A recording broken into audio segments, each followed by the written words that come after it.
guys, I'm Nikhil Chawla and today I'm in the middle of a jungle. What's better way to spend the weekend than wilderness? And if you're wondering how I managed to reach into the middle of a wilderness, into a middle of a jungle in an S-Class, well, this is the Mercedes-Benz GLS, the S-Class on stilts. Now this is the GLS 400 that I've been driving for over a week, and to be honest, even before I start this video, I would like to mention that this is the epitome of SUV luxury.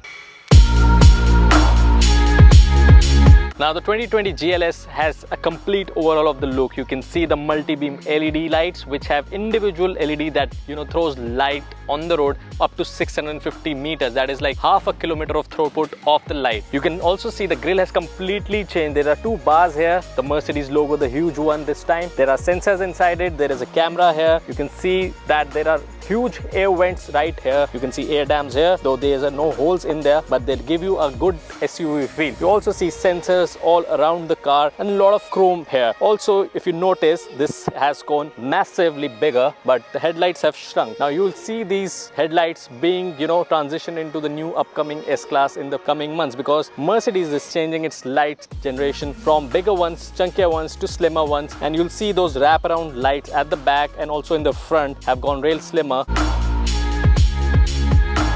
Now this car is massive in all proportions, and also if you see on the boot, there are new lights, new chrome detailing, and let's start with the LED lights at the back, and you can see there are wraparound lights, really sleek, and some people are digging this new set of lights that Mercedes is bringing. So this is the GLS 450. There are two variants in India, GLS 450 which is a petrol variant we have been driving, and then there is a GLS 400D which is a diesel variant. We'll talk about the engine power and specification when we move towards the hood. Right now I was talking about the detailing of the chrome. You can see this real spoiler with light integrated into the roof rails that give it that chunky look. Also, this car has 2400 liters of boot space. Obviously you have to put the seats down, but you don't have to do it yourself.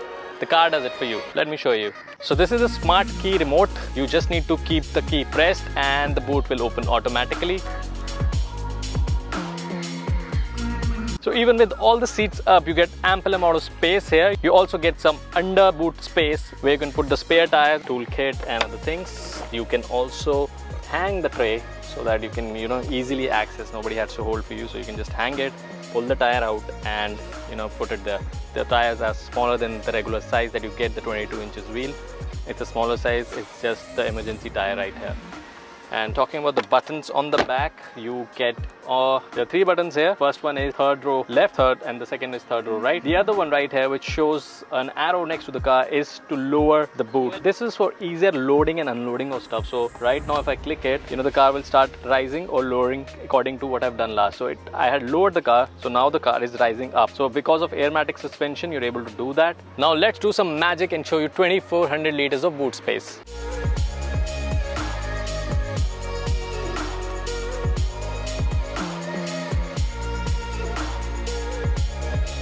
All goes down for you. You can also remove this and get a flat bed where you can do your picnics together.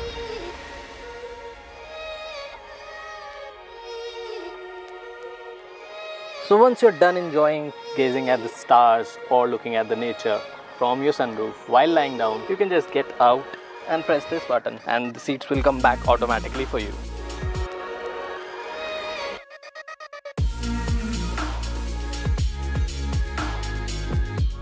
Now the car is equipped with 11 USB-C charging sockets, and apart from that you also get two wireless charging plates where you can place your phones and the phone starts charging automatically if it's a Qi enabled. But again, you also get a lighter charging socket here so that if you have a refrigerator or if you have small appliance that you need to charge while on the go, you can do that. This is to place the parcel tray here. This is to put the seats in there, the seat belt clipper. So that's about it. You also have the fuse box and the medical kit over here. I can just pull it out for you and show.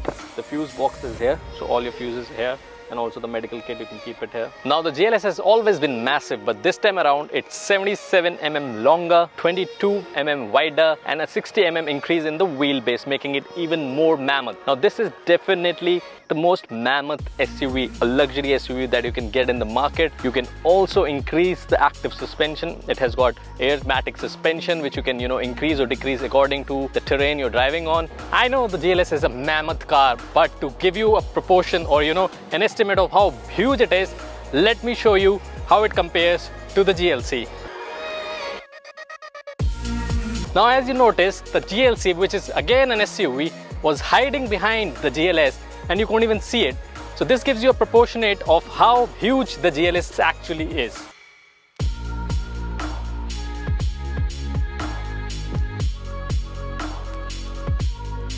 Now let's go ahead and check out the interiors of this car. So ideally, if you have a Mercedes S-Class, most probably you'll be sitting at the back seat, and that's where most of the controls are given now. So you have a tablet here, which is not in our review version of the car, but there is a tablet here which controls everything that you see on the main center console. So you can do all your lighting controls, AC control, everything from here, right here. But apart from that, you also get a wireless charging plate here where you just place your phone and it starts charging, and you also have space to keep stuff here where you also get some USB charging ports, again 2 USB Type-C ports here also. Apart from that, there is a holder here where you can place your phone if you want to keep it like that. So a lot of space here. This is the armrest, which also becomes a seat if you need more people to sit in. So you can just do that and it becomes 3-seater.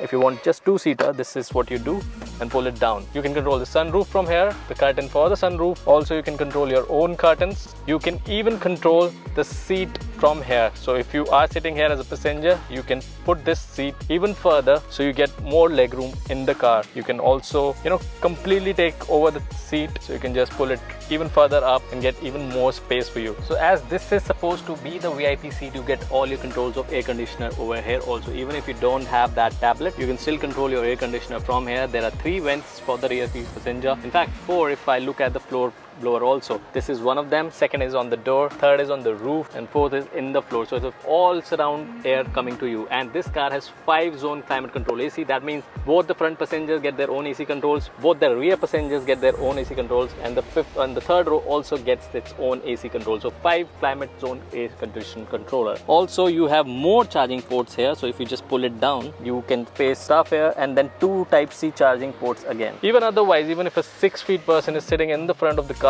you still have ample amount of space. But then again, who doesn't love more space? So once you're done controlling the passenger seat, you can also control your own seat and recline it as you like it. So controls are right here. You can recline it up, you can recline it down, and the recline is not as much as you would want in a luxury car, but it's alright. You get a hang of it. You can also adjust your headrest and enjoy the plush pillow as you like it. And even the floor is movable a bit. You can recline the seats further back or further up according to your comfort. Yes, yet again, because it's a 7-seater car, you don't get as much of luxury that you get in an S-Class, the sedan version. But again, it's the best of both worlds. You can go off-roading also in this one. So now let's get to the third row and see how easy it is to get in and get out, and also how comfortable it is.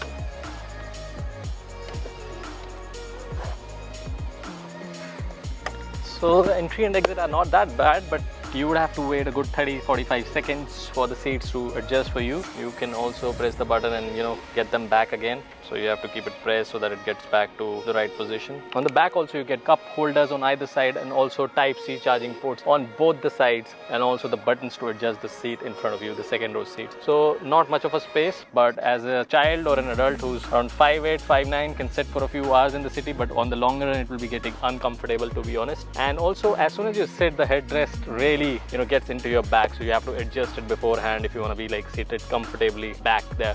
You also have speakers on either side, big huge speakers to give you great sound at the rear seat also. So this is the main cockpit of the GLS, 2 12-inch screens attached to each other, serving purpose for both, and it has sensors and all to adjust the brightness and everything. There is a sensor right here, that senses if it needs more brightness or less brightness. So the home screen looks like this. You have phone connection, navigation and radio, media, comfort, information, Mercedes and Me apps, and the settings for the car. Apart from that, you also get suggestions like whatever radio stations you've been listening to, your music, your iPod, and whatever connections you have. Then there comes favorite, where you can set up your assistant, consumption of the engine fuel, engine data, ambient lighting, spoken driving, POI, a lot of things there. And you can always click on search and search over here. You can also say hey Mercedes and start searching. As soon as you start the car, you'll see that you get the welcome screen. I had already set up my name that says welcome Nikhil, and I can start.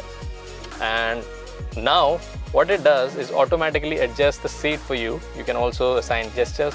So when you click on auto adjust seat, what it does is set up your height and everything, and it will start adjusting the seat according to you. You can also set up your home, and as soon as you set up your home, you can set it as current position. You can enter address.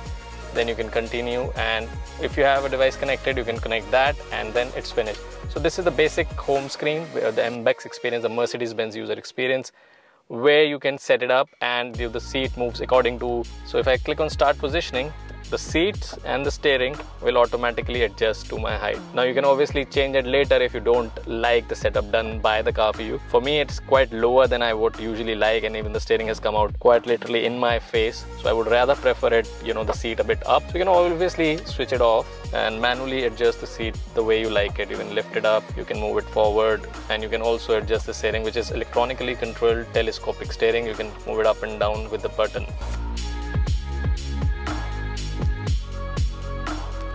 Now let's talk about how it drives, as that's the most important aspect for any car. There is no doubt that the GLS is comfortable and luxurious, yet surprisingly agile and loaded with tech that makes your drive both safer and a pleasurable experience. The GLS 450 petrol variant we drove comes with a 6-cylinder 3000cc BS6 engine mated with a 48-volt battery for that massive 500 Nm of instant torque. Even with 3,230 kgs of gross weight, it flies from 0 to 100 in 6.2 seconds with a top speed of 246 km per hour. In terms of gearbox, you get the trusted Mercedes 9G Tronic automatic system. The 48-volt onboard electric system, in addition to the 12-volt system, offers 4 times the power at the same current and is able to transfer large amounts of energy. Even though we don't get the e-active body control upgrade option for the GLS in India, but the fact that the standard airmatic suspension with active damping system is so good that you won't even feel the need for the active body control option. But if you're into the whole e-active body control vibe, then you should definitely check out the GLE Hip Hop edition that the Mercedes India offers.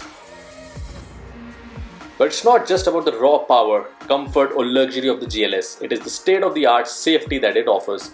With features like multi-beam LED, blind spot assist, active braking assist, adaptive high beam assist plus, pre-safe system, attention assist, auto parking, 360-degree cameras and 9 airbags that makes it one of the most safest cars to drive.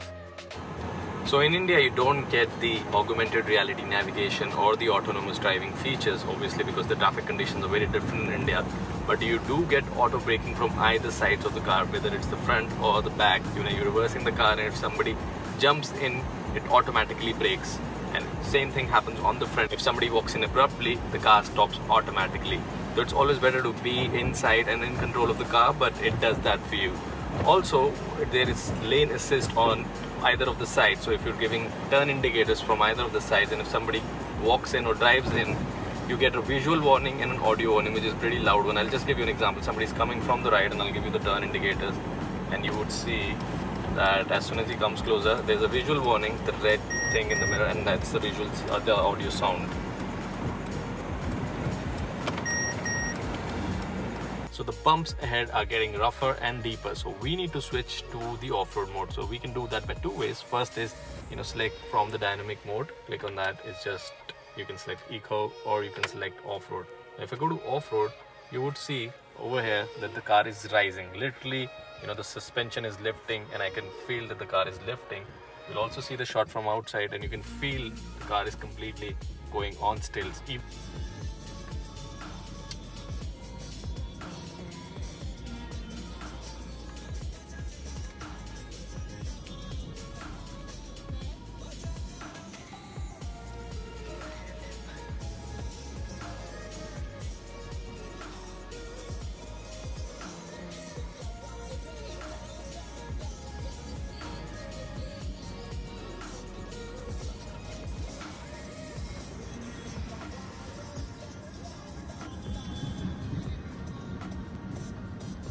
Be the suspension, be the ambience, everything is adjusted just by clicking on a theme.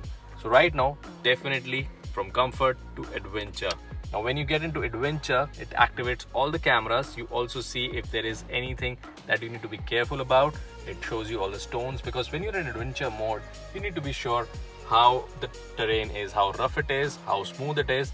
And this is what it actually does. It shows you the terrain from all 360-degree angles. You can also change the camera from front to back or whatever suits you. And also, if you notice, the speedometers have completely changed. I just needed to change the theme. Over here, it shows you the angles. It shows you the plus minus of all the angles, front, back, left, right, and also shows the suspension power, the power in each tire, because it's a 4MATIC car. So what happens is like each wheel has its own power.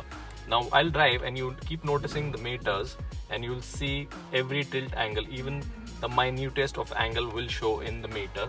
And also you'll see how much torque each wheel is taking, how much power each wheel is taking when I put the pedal down.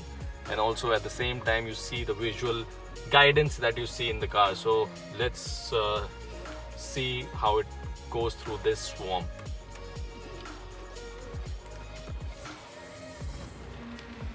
And you can see that the angles have changed. It's gone from plus to plus 5% to 3%, and with every angle, with every tilt, you'll feel that the car is giving you all the notifications or all the visual assistance that you need while driving it off-road.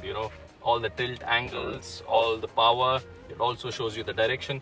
Obviously you can customize this to the whole new level. Like if you don't want to see 4MATIC G-force, for example, if I need to see how much G-force is being applied when I accelerate the car, you can see 37 Newton meter just with just a touch of the pedal. And it's up to you. There's so much you can do with these meters. There are so many modes. I can get into the navigation right here so that I'm focused. I'm not looking left or right, so you can see navigation right in your eyes without even getting distracted. Don't even have to look left or right. Then again, so many features showing consumption and all. But right now, let's get back to the 4MATIC. And also, I just wanted to show you this. Now, when we are in off-road mode, it shows off-road here in the suspension, and also shows that how much the suspension has been lifted, a better height, so that you can cleverly and easily, seamlessly clear these bumps. To sum it up, I would say that nothing but the best holds true for the GLS, and I can only recommend that if you have the money, there is no need to even test drive the competition. So that's it for today. Drive safe, follow traffic rules, and enjoy your drive. Thanks for watching the Unbiased Vlog.